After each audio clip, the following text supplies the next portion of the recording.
The C400 Pro supports 3 ways to transfer files. 1. Wirelessly through the app. Use the SJCAM C400 app to wirelessly download files to your phone. Before you begin, connect the camera to the app.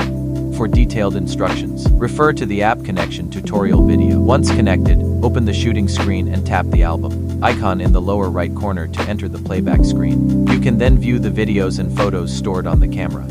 Select the files you want to download. Tap the download button to save them to your phone. 2. Transfer to a computer using a USB cable.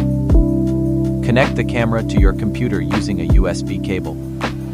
When the USB mode options appear on the camera screen, select USB storage. Open the file manager on your computer. Locate the camera storage device. Then open the media folder to view and copy your files. 3. Transfer to a computer using a card reader. Prepare a microSD card reader. Remove the microSD card from the camera and insert it into the card reader. Connect the card reader to your computer to access the files on the card.